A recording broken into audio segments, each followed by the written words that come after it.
In the early morning hours of March 13th, officers from LMPD executed a search warrant at 3003 Springfield Drive, apartment 4. This was Miss Breonna Taylor's residence. The officers were advised by superiors to knock and announce their presence in serving this specific search warrant. The scope of our investigation did not include the obtainment of that warrant by LMPD's Criminal Interdiction Division. Federal law enforcement partners are conducting that investigation. Sergeant Mattingly and Detectives Cosgrove and Hankison had no known involvement in the preceding investigation or obtainment of the search warrant. They were called into duty as extra personnel to effectuate the service of the search warrant. They only had information conveyed to them during their prior briefing. Evidence shows that officers both knocked and announced their presence at the apartment.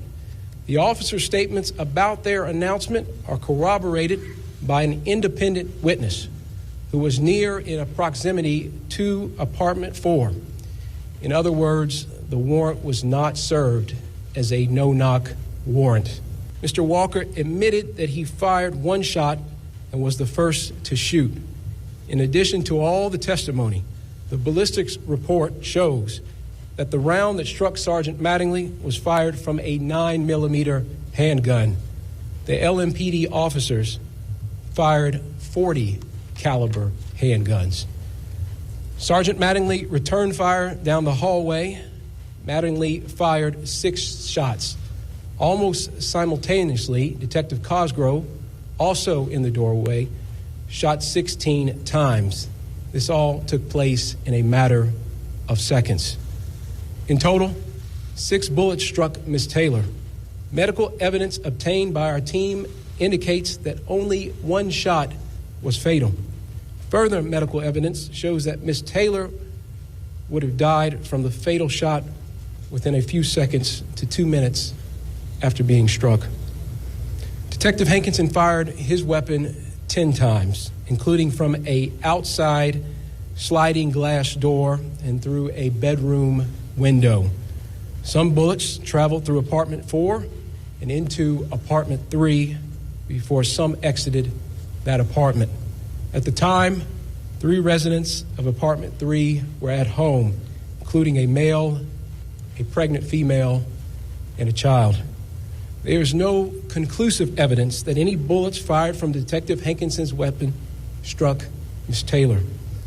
The KSP ballistics analysis did not identify which of the 3 officers fired the fatal shot.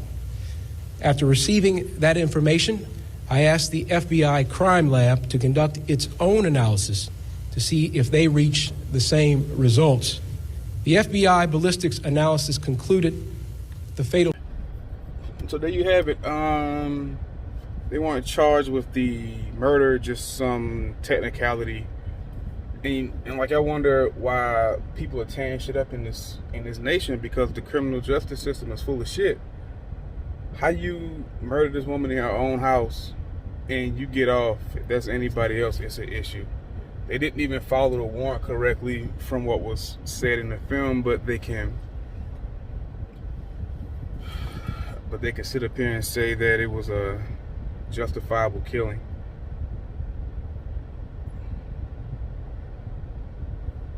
What y'all think, man? I don't got nothing. I don't got nothing to say about it.